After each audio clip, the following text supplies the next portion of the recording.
Sonko concernant l'affaire l'opposant à Mame Mbaye Niang. Les avocats de l'opposant avaient argué d'une heure de procédure pour contester la décision précédente de la Cour. La Cour suprême a jugé cette affaire et cette argumentation visait à remettre en cause son raisonnement et à aboutir à un nouveau jugement sur le fond du dossier. moo waral nag Cour suprême daal di bañ boobu dañu xam ne que moo di rabat d'arrêt démb doon nañ fi wax démb moom génn na exactement li nga xam ne que moo di ses motivation nag avant ku nekk ak na ko commentaire digganteeg démb ak tey. Donc 4 points étaient soulevés par la défense d'Ousmane Sonko. benn mooy le rejet hors délai d'une exception d'inconstitutionnalité de l'article 260 du code pénal.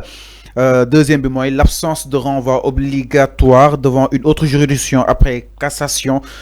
Troisième bi mooy une prétendue dénaturation de l'acte de désignation à prévenu. Quatrième bi mooy l'ajout d'une mention sur l'exécution de l'arrêt non prévu par la loi. Donc nag la haute juridiction a estimé que ces arguments yi nga xam ni itam les avocats d'Ousmane Sonko proposé présenté nañ ko dafa bëgg li nga xam ne que moo di Arfan quoi qu'on puisse remettre en cause son raisonnement bi nga xam ni itam àtte na ko boobu de dossier. naka na ko daal di jàngatee ak aussi ñi jàpp ni aussi peut-être cour bi mënoon na juum bàyyi si xel que peut-être mu jàpp ni dama bëgg a remettre en question wala en cause décision bi nga xam ni itam génne na ko. mais cour moom du juum moom cour suprême moom du juum. non cour suprême day juum. day juum day juum. des fois day juum. day juum day juum. il y a pas une justice parfaite amul. Cour suprême day juum. Cour d'appel day juum. Cour suprême day mën a juumul. non déedéet conseil constitutionnel. waxin la maanaam déedéet waaw dëgg la. conseil constitutionnel si papier. 92 moo fa voilà kese. mais kese maanaam non cour suprême amul boobu. cour suprême amul boobu. cour suprême amul boobu mais si waxin Arfan doyaguñ leen jox ak wet du leen jox. duñu wax dara si. on peut dama ne. Cour suprême day juum. parfois day juum. day génn gaal gi. day juum. alors avocat Ousmane Sonko yi comme ni ma ko waxee démb ils sont dans leur droit. Ils ont agi en toute responsabilité. C'est le droit. Tu as cité une batterie de mesures de revendications. Yo xamantene avocat yi loolu lañuy déposer ci table Cour suprême. Du aboutir. Wax naa ko fi demb. Il faut pas attendre de la Cour suprême pour mu casser cette décision, renvoyer ko ci benen juridiction pour mu atte ko. Il faut pas attendre ça de la Cour suprême. Elle ne va pas le faire. Gis nga Cour suprême bu defee loolu c'est comme si ñoom dañoo weddi seen bopp. yaa ngi dégg wax ji. Cour suprême bu defee loolu selon avocat Ousmane Sonko lu ñu nekk di réclamer c'est comme si Cour suprême dafa xëy mu weddi waat boppam. ñoom ñoo fi rendre delloon jugement décision avec 4 signataires. Cour suprême moo fi joxe décision avec 4 signataires. Les siégeants étaient de 5, au nombre de 5, mais ils ont rendu une décision avec 4 signataires. Il manquait une signature. Quand même, cette décision a été respectée dans toute l'étendue du territoire. Cour suprême moo ko joxe. Même si dama jàpp ni que c'est pas normal. Dans un pays sérieux, cette décision-là ne devait pas être appliquée. Si c'est aux États-Unis ou en France ou feneen, on va pas appliquer cette décision. Parce que le nombre de siégeants, c'est pas ce nombre-là qui a signé le document. Quand même, au Sénégal, le gouvernement de Macky Sall a respecté cette décision de la Cour suprême avec 4 signatures. Sénégal la xewewul fenn. Tout s'est passé au Sénégal. Parce que à tout prix Ousmane Sonko warul bokk ci élection. C'était ça. Ouais. Je ne parle pas pour la justice, mais je parle pour les politiciens yi nekkoon ci ginnaaw dossier boobu. Waa Benno Bokk Yaakaar. Ousmane Sonko bu mu bokk ci élection yi. Donc c'était ça. En sachant que même le droit de Ousmane Sonko, les droits de Ousmane Sonko n'ont pas été respectés ci dossier boobu. Mais diggante délai de renvoi bi mooy délai de recours bi dañu ne yoon moo may Ousmane Sonko 1 mois pour que avocat mi mën a def recours 1 mois mais ils n'ont pas respecté le délai de 1 mois. Procès dafa am ci biir nombre de délai bu ñu am Ousmane Sonko 1 mois dañoo tëgg procès ci biir 1 mois boobu loolu mooy vice procédural c'est pas bon.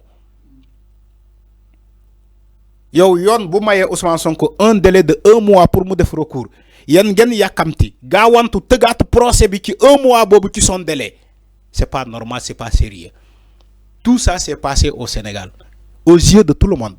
Sénégal dara ken on était là qui le magistère de Macky Sall, tout s'est passé tellement vite devant tout le monde. Tous les magistrats étaient là, l'union des magistrats était là, dénoncé wuñu ko.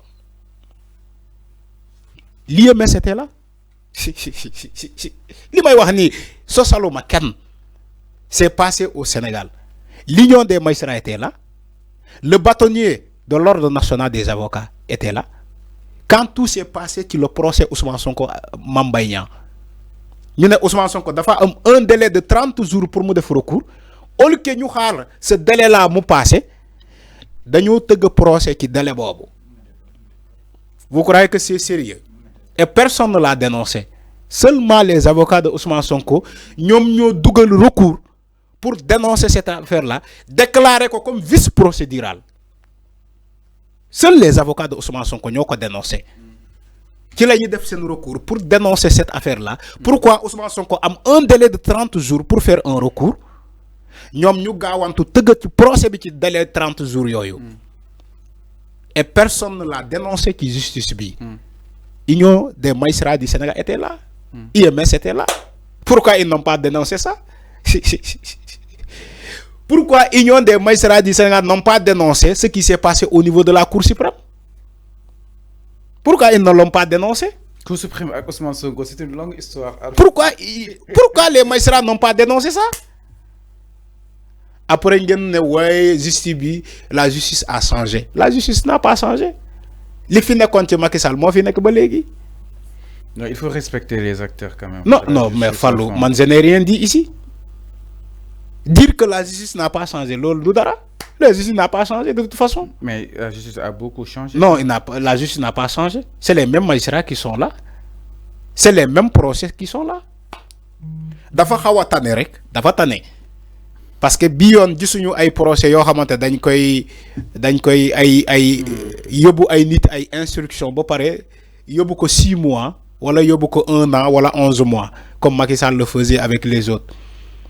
Dañuy japp xalé ci mbéd bi buy manifester ñu yobu dossier instruction baye xalé bi pendant 1 an kenn du xol dossier té en flagrant délit lañ ko jappé. Donc muy manifester donc parti bobu nonu l'inéligibilité wala kon l'éligibilité d'Ousmane Sonko n'est plus à débattre.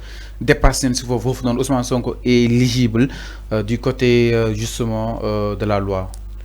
Non mais éligibilité bokoy wax jamono bi c'est prématuré. Donc il est éligible. Pourquoi? Non, le Conseil constitutionnel. Donc Ousmane Sonko. Mais parce que dafay tontu. Maître Bamba Cissé dafa nek di tontu.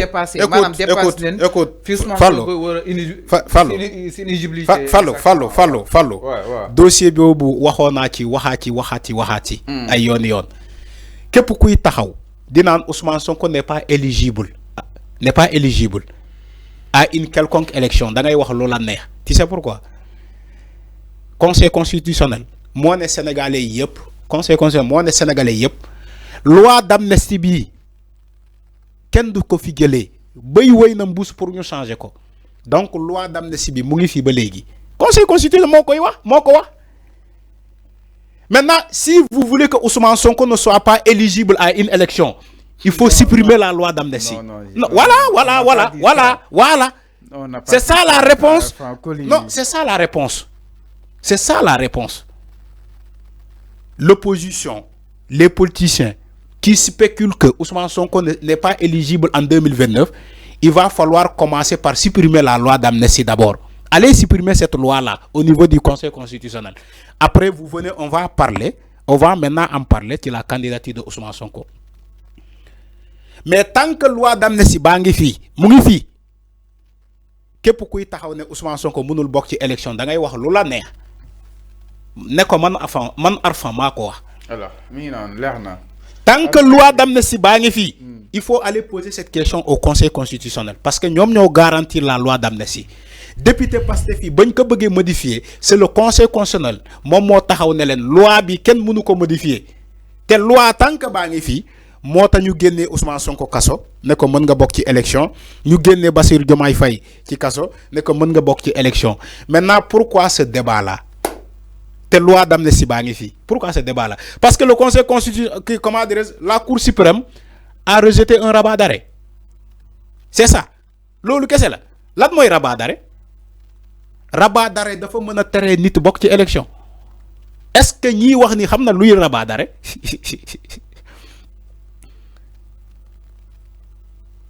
est-ce que ñiy wax ni que Ousmane Sonko warul bokk ci élection xam nañu réellement luy rabat d'arrêt je pose la question là aux gens bàyyi leen manipulation bi tuuti rabat d'arrêt mënul empêcher nit bokk ci élection te rabat d'arrêt bi kan moo ko dugal du avocat Ousmane Sonko yi avocat Ousmane Sonko yi ñoo dugal rabat d'arrêt boobu c'est pas la justice moom moo créé rabat d'arrêt boobu donc rabat d'arrêt mënul empêcher Ousmane Sonko du bokk ci élection même bu fekkee Barthélémy Dias wala keneen ma waxaat la même chose c'est pas un rabat d'arrêt d'empêcher à quelqu'un de bokk ci élection parce que dañ ko rejeter le rabat d'arrêt n'agit pas sur la candidature de Ousmane Sonko xam nga rabat d'arrêt bi le rejet bi fan lay agir ci l'indemnisation de Mame Mbaye Niang les 200 millions qui réclamaient mais gis nañu sax contrainte de corps bu ñu doon wax rabat d'arrêt bi justice bi cour suprême daf ko supprimer alors dafa ne contrainte de corps bi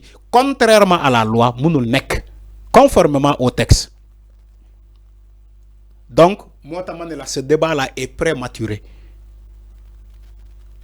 conseil constitutionnel moo ne loi d'amnistie baa ngi fi ba léegi donc on n'empêche personne bu bokk ci élection Ousmane Sonko loi d'amnistie moo ko génnee kaso moom moo ko ne mën nga bokk ci élection maintenant pourquoi vous débattez ñi débattre ci sa candidature. Merci beaucoup. Parce que ils ont peur dañoo ragal Ousmane Sonko bokk élection 2029. est-ce que loolu la non loolu la dañoo ragal parce que waa ji fépp fu mu bokk mu rafle yëpp. alors merci beaucoup donc mi ngi noonu exactement. dañoo ragal par rapport ak wàllu bi bàyyi nga tàggatoo ñu daal di dem ba demee incha allah.